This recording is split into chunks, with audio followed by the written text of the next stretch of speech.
안녕하세요, 양킴입니다. 지난 영상에 이은 FNF 기업 분석 2편 바로 시작하도록 하겠습니다. 혹시나 1편 안 보고 오신 분들은 오른쪽 상단에 스티커 누르시면 바로 보고 오실 수 있으니까요. 더 높은 이해를 위해서 꼭 보고 오시길 바라겠습니다.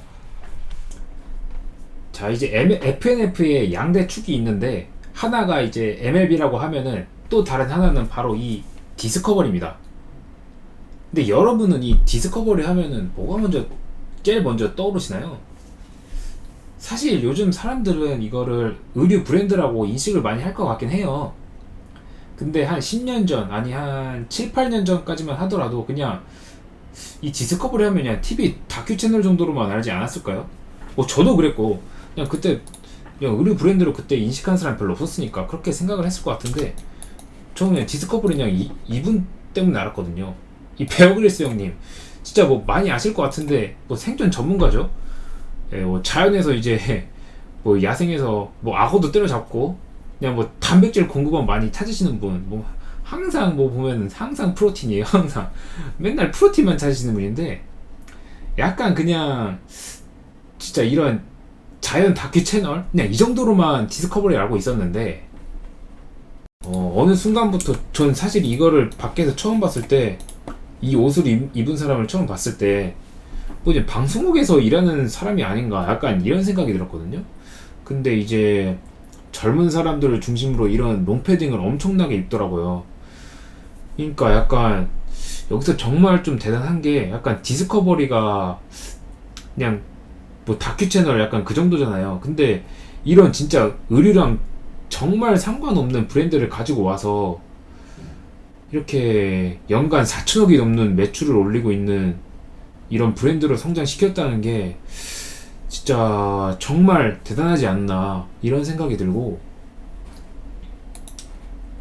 그냥 여기서 알 수 있는 거는 사실 이 디스커버리가 뭐 아까 말했지만 패션이랑 정말 상관없는 브랜드인데, 약간 여기서 이걸 크게 성공시켰다는 거는 이제 이 브랜드를 패션에 약간 녹이는 이런 능력이 정말 대단한 회사가 아닌가 약간 이런 생각이 들어요.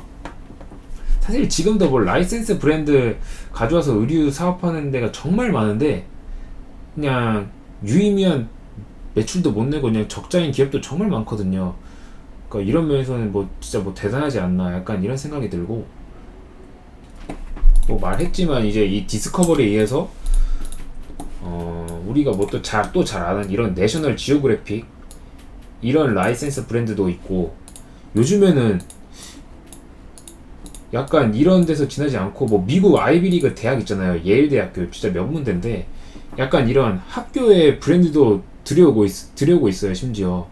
그러니까 지금 이런 우리나라 의류 쪽에서는 이런 라이센스 브랜드로 이제 브랜드 사업을 하는 게 정말 대세인데, 이런 라이센스 브랜드의 선구자라고 하면은 바로 이제 FNF의 김창수 회장이죠. 뭐 아까도 뭐 계속 말했지만 MLB, 디스커버리 이런 엄청 성공한 브랜드가 아니라 이런 브랜드를 들여와서 엄청나게 성공을 거뒀고, 그동안에 뭐 다른 게 있다면은 예전에는 그냥 브랜드의 이제 지적 재산권을 활용해서 이제 그냥 제품을 예전에는 그냥 의류 브랜드의 라이센스를 그냥 들여오는데 그쳤거든요.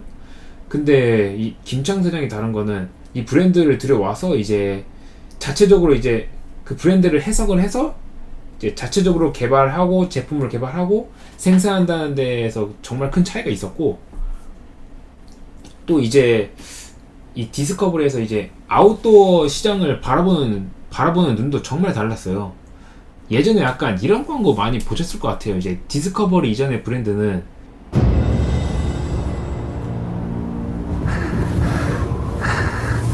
이렇게 히말라야가 나오고 길을 열어준다. 히말라얀 오리지널 블랙 약. 이 마지막에 광고 문구는 진짜 아직까지도 기억이 났는데, 이 히말라야 오리지널, 그러니까 그냥 자연을 정복해야 할 대상 약간 이런 식으로 보는 마케팅을 했는데, 이제 이 디스커버리는 이제 그전과는 달리 그냥 일상 속에 약간 자연과 함께 어울리는 약간 이런 라이프 스타일 아웃도어를 브랜드 전략을 가져가면서 이런 게 진짜 엄청 큰 성공을 거뒀다고 볼 수 있어요. 이게 2011년도에 국내 아웃도어 브랜드 순인데 1등 노스페이스, 뭐 2012년도에 이제 디스커버리 판권을 인수해서 이제 그때부터 사업을 했으니까 뭐 약간 이런 식의 아웃도어 시장이 형성되어 있었는데, 이제 여기서 이제 작년에는 2위 자리에 이 디스커버리가 차지했고, 근데 사실 이게 정말 대단해요. 왜냐면은 이제 2014년도에 아웃도어 시장이 7조 원의 시장이었거든요. 이 7조 원의 시장이었는데 작년에는 규모가 2조로 줄었어요. 이런데도 불구하고 이제 디스커버리가 한 이 정도의 매출을 내면서 2위를 차지하고 있으니까 이게 정말 대단하다고 볼 수 있고, 지금 1등도 아직 노스페이스인데 노스페이스도 매출이 한 이 정도로 줄었거든요. 그 다음에 폐업한 아웃도어 브랜드도 정말 많고요. 약간 이런 와중에서 이렇게 아웃도어 시장이 줄어드는 와중에서도 이렇게 엄청난 성과를 냈다는 건 정말 대단하다고 볼 수 있고, 그리고 지금 뭐 디스커버리가 이제 말했지만 라이프 스타일 아웃도어를 약간 전면에 내세우면서 큰 성공을 거뒀다고 했는데, 이제 다른 데도 보면은 약간 이런 전략을 다 벤치마킹 하고 있어요. 그러니까 약간 이런 쪽에서는 그래도 FNF가 계속해서 이런 의류 시장을 선도하는 모습을 보여주고 있다, 이렇게 볼 수 있고, 근데 사실 이 MLB랑 디스커버리의 단점이 하나 있습니다. 바로 자체 브랜드가 아니다 라는 건데요. 뭐 계속 말했지만 라이센스 브랜드가 자기 게 아니고 그냥 브랜드를 그냥 들여오는 거니까. 그래서 약간 이런 게 약점으로 지적됐는데, 그래서 이제 FNF도 뭐 자체 브랜드도 설립을 하고 계속해서 이제 다른 사업으로 확장을 하려고 노력을 하고 있는 모습인데, 그래서 FNF가 세운 자체 브랜드가 이 스트레치 엔젤스라는 브랜드를 세웠고요. 근데 뭐 지금은 뭐 이게 뭐 프리미엄 라이프 스타일 브랜드를 지향하고 있다고 하는데, 아직까지 뭐 브랜드 인지도가 올라오지 않은 상황이기 때문에 현재 뭐 매출 규모나 뭐 연간 성장률은 매우 낮은 상황이고, 이것뿐만 아니라 이제 계속해서 뭐 아까도 말했지만 사업 다각화를 위해서 노력을 하고 있다. 뭐 패션 브랜드, 이게 테니스 브랜드거든요. 세르지오 타키니 뭐 이 회사를 인수하고요. 또 진짜 큰 골프 업체 테일러 메이드에 약간 인수할 생각도 있는 것 같긴 한데, 약간 이런데 지분 투자를 하면서 이제 현재까지 앞으로 이제 향후에 계속해서 중장기 성장을 위해서 노력을 하고 있다, 이렇게 보시면 될 것 같습니다. 자, 이제 FNF의 공시에서 주요 특징들을 한번 볼게요. 우선 여기서 알 수 있지만 자체 생산 공장 없이 전량 외주 생산하는 걸 알 수 있고, 또 이거는 FNF의 재고 자산인데, 우선 여기 재고 자산에서 제품이 대부분을 차지한다는 걸 알 수 있고, 이제 여기 평가 손실 충당금, 이게 중요하죠. 사실 이 평가 손실 충당금이 다른 의류 업체들 대비 진짜 낮은 게 특징이에요. 이게 사실 의류 업체들이 이렇게 재고 자산에서 평가 손실이 적은 데가 진짜 별로 없거든요. 이게 정말 낮은 게 특징이고, 이게 뭔 뜻이냐면 정상가에 판매를 잘한다, 이렇게 해석을 하면 돼요. 그러니까 이제 산업의 특성상 이제 의류 산업이 유행이 진짜 빨리 변하니까, 이게 유행이 한번 지나면 이제 진짜 그냥 옛날 옷이 돼버리고, 막 그냥 우리도 알지만 뭐 작년 SS 뭐 FW 약간 그런 옷은 진짜 싸잖아요 사실. 그래서 유행이 지나면 이제 할인 판매를 해야 되고, 나중에 또 재고가 진짜 많아지게 되면은 그냥 뭐 우리 흔히 뭐 많이 보지만 어떤 점포가 뭐 폐업을 하면은 떨이를 하잖아요. 떨이 판매를 하는데 이게 엄청 수익성을 갉아먹는 요인이거든요. 평가 손실이 별로 없다? 이거는 FNF가 재고자산 관리를 정말 잘한다, 약간 이렇게 알 수 있고, 여기서 썼지만 이게 재고가 많이 쌓여서 할인 판매를 하지 않고 정상가에 판매를 잘한다, 약간 이렇게 알 수 있어요. 근데 이게 진짜 정말 중요하거든요 사실 의류업체들한테는. 약간 FNF랑 비슷한 매출 규모를 가지고 있는 이제 신세계 인터내셔널의 재고를 한번 볼게요. 우선 FNF의 제품의 취득 원가는 1,800억 수준이었거든요.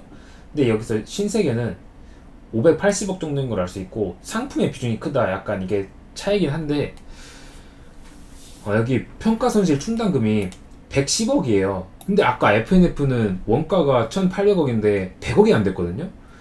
그러니까 이거 봤을 때 진짜 뭐 FNF가 재고 관리를 진짜 잘한다, 이렇게 알 수 있고, 뭐 경영을 진짜 잘하는 거거든요.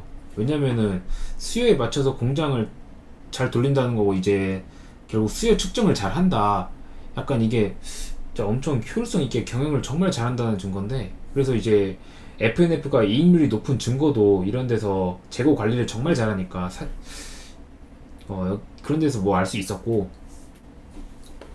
의류 업체들이 이제 뭐 갑자기 공시에서 재고가 늘어난다, 약간 사실 의류 업체들에서 공시에서 진짜 중요하게 봐야 될 게 있다면 진짜 바로 이 재고 자산인데, 재고 자산이 뭐 갑자기 급증을 한다 그러면은 이런 생각이 바로 할 수 있잖아요. 이제 여기서 나중에 충당금 많이 쌓아야 되고, 이제 이 재고 자산은 또 좌초 자산이 될 수 있는 거니까, 그러면 이제 향후에 이제 미리 주식은 선반영을 하잖아요. 그러니까 이제 그러니까 향후에 이제 이익이 엄청 떨어질 수 있으니까 바로 주가는 어떻게 되느냐, 바로 이렇게 됩니다. 바로 이렇게 수직 낙하를 하는 상황이라서 이 재고 자산을 관리하는 능력이 정말 중요한데, 이 부분에서는 FNF는 뭐 최고다, 뭐 이렇게 생각을 할 수 있는 부분이고, 여기 또 이제 이거에 대해 한번 볼게요. 매출에서 비용이 얼마나 차지하는지. 우선 작년, 이게 또 이전 영상에서 말했지만 여기 매출은 여기 1기라고 되어 있는데, 이게 5월 1일부터거든요. 5월 1일부터 아마 5월 1일부터였을 거예요, 아마도. 여기서부터 이제 12월 31일까지니까 사실 2021년 전체를 다 반영하는 건 아니다라고 보시면 될 것 같고, 그래서 어쨌든 약간 그 5월 달부터 매출은 거의 한 1.1조 정도 됐고, 원가가 거의 3천억, 그 다음에 판관비가 거의 4,700억 정도, 이 정도 됐는데, 매출 원가의 27%는 아까 자체 공장이 없다고 했어요, FNF는. 그래서 이제 83%, 그 중에 원가의 대부분 그게 외주 가공비, 여기로 들어간다고 보시면 될 것 같고, 이제 판관비가 거의 44% 많이 차지하는데, 그 중에 70%가 지급 수수료라고 보시면 됩니다. 우선은 FNF의 지금 현재 매출은 그냥 사실상 MLB랑 디스커버리에서 나온다고 보면 되잖아요. 그러니까 이제 결국 그 라이센스를 가져오는 거니까 이게 사실상 로열티 계약이거든요. 그러니까 매출을 얼마 올리면은 당연히 그 브랜드의 사용료를 내야 됩니다. 브랜드의 사용료를 내야 되기 때문에 매출에 비례해서 사용료를 내게 되는데, 그래서 이 지급 수수료에 그 브랜드 로열티가 들어가 있다는 걸 알 수 있고, 이제 그 MLB는 이제 또 면세점이랑 백화점 매출 비중이 높잖아요. 그러면은 이제 거기에다 또 이제 지급 수수료를 줘야 되니까, 사실상 면세점은 이 판매 수수료가 50%로 알려져 있거든요. 근데 백화점은 30%예요. 엄청 높거든요. 사실 FNF의 약점이라면 약점이 이 백화점이랑 면세점의 비중이 높고 온라인 판매 비중이 낮다는 건데, 어찌됐든 이것 때문에 지급 수수료에 비용을 많이 지출하는 상황이다, 이렇게 알 수 있고, 디스커버리도 사실 백화점 매출 비중이 높기 때문에 이 지급 수수료는 매출에 비례해서 늘어난다고 보시면 될 것 같아요. 그런데 이제 사실상 FNF가 최근 몇 년 동안 이익률이 굉장히 좋아졌거든요. 최근 한 2020년까지만 해도 그냥 15%? 약간 이 정도 수준이었는데, 작년부터 뭐 거의 한 30% 넘어가는 상황인데, 이게 왜 그러냐면은 바로 중국의 매출 비중이 늘어나서 그런 거거든요. 중국은 이제 FNF의 직영점도 있습니다. 이거는 FNF가 운영하는 거죠. 직영점이니까요. 이런 직영점도 있지만 대부분 이제 중국에서는 도매 방식을 채택을 하고 있거든요. 그러니까 현지 유통사를 통해서 이제 대리상을 통해서 이제 판매하는 방식이기 때문에 사실상 여기에는 지급 수수료가 발생하지 않거든요. 그러니까 만약에 우리가 뭐 예를 들어서 한국에서 매출이 뭐 100만원 발생했다. 100만원 발생했으면은 여기서 그럼 이제 뭐 백화점이랑 면세점이 팔아주잖아요.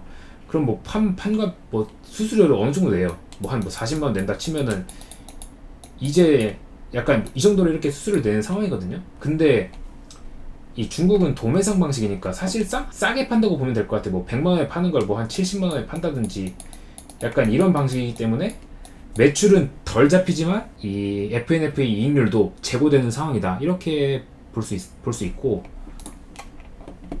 또 이게 마지막으로 약간 중요한 부분이라고 해야 될까요? 이거는 또 뭐냐면 약간 사실 이게 제가 공시를 보면서 정말 놀랐는데 FNF에서 영업이익을 그냥 다 올리고 있어요. 그냥 그렇게 보면 되는데, 와 그러면 이제 그냥 중국 매출 올라간다고 해서 이게 이익이 안 올라가면은 이 주식은 살 필요가 없겠구나. 약간 진짜 처음엔 약간 이런 생각이 들었거든요.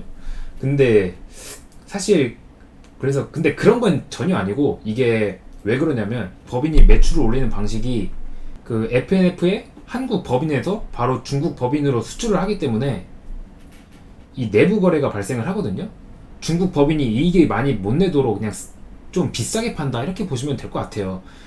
이게 뭐 주식 담당자한테 물어보니까 뭐 여러 이유가 있다고 하는데, 그냥 세법상으로 이 중국 법인의 이익률이 약간 낮게 설정되는 이유도 있고, 또 여러 문제가 있다고 해요. 그 중국 법인에서 사실상 법인이 다른 거니까 그 중국 법인에서 이제 돈이 남으면은 이제 한국 법인으로 가져오기가 이게 까다롭잖아요. 약간 그런 문제도 있고, 그냥 뭐 세법상으로 이제 FNF 차이나가 이익률이 많이 안 나도록 이렇게 뭐 설계를 해놨다, 약간 이런 식으로 생각을 하면 될 것 같고, 또 그나마 요즘에 뭐 희소식이 있다면은 FNF 같은 기업은 진짜 뭐 법인세 진짜 엄청 내잖아요. 사실 지금 뭐 최고 세율이 25%니까.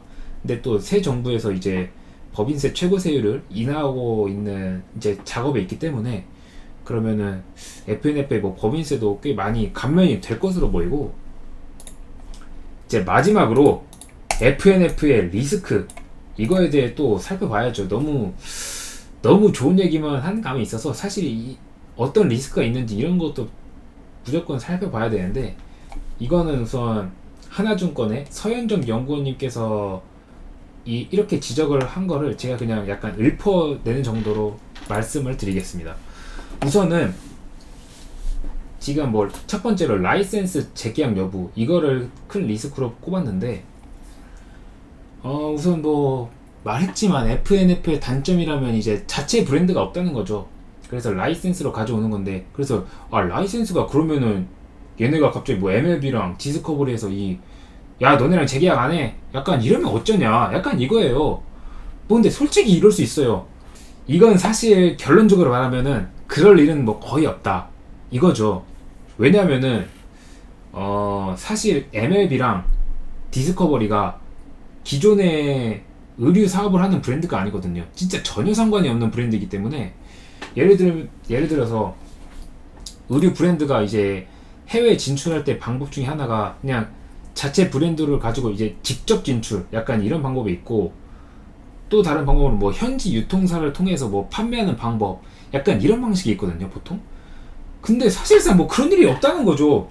왜냐면은 이제 얘네가 뭐 의류 판매를 하는 기업이었으면은 뭐 내가 뭐 직접 들어가서 한다, 야 비켜 꺼져, 약간 이런 식으로 할 수 있는데, 그냥 의류 하는 데가 아니고 그냥 진짜 그냥 뭐 브랜드만 빌려주는 거기 때문에, 사실상 얘네가 뭐 한국에서 사업을 정말 잘하고 있고, 나는 브랜드 로열티도 엄청나게 받고 있는데 사실 라이센스 재계약 안 해줄 리가 없다는 거죠. 그러니까 얘네가 진짜 한국에서 야 사업 너무 못해, 딴 데를 교체할래, 이럴 수 있는데, 근데 지금 너무 잘하고 있으니까 약간 이거는 리스크로 보지 않는다라고 알 수 있고, 두 번째는 이제 중국 대리상 방식의 한계, 이거를 꼽으셨는데, 우선 이제 뭐 아까 말했지만 중국은 이제 대리상을 통해서 이제 도매 방식으로 판매를 하고 있어요. 근데 이게 결국에는 의류 업체들에서 제일 중요한 거는 이제 브랜드 이미지이고, 이런 대리상 방식이 브랜드 이미지를 훼손할 수 있으니까 그냥 뭐 갑자기 뭐 싸게 던져버리거나 하면은 브랜드 이미지는 엄청 훼손되니까 약간 중장기적으로 봤을 때는 이런 방식을 바꿔 나가야 된다고 말을 하더라고요. 약간 이런 게 리스크다. 그래서 뭐 갑자기 중국에서 또 사실상 중국에서 사업이 잘 안 되면은 FNF는 이 정도의 멀티플은 받기 힘들 수도 있죠. 왜냐면은 중국 사업에 진출한다는 것만으로도 보통 멀티플을 높게 받으니까. 뭐 사실 뭐 지금은 예전에 받던 멀티플만큼도 못 받긴 하지만요. 뭐 이렇게 리스크로 보고 있다는 걸 알 수 있었고,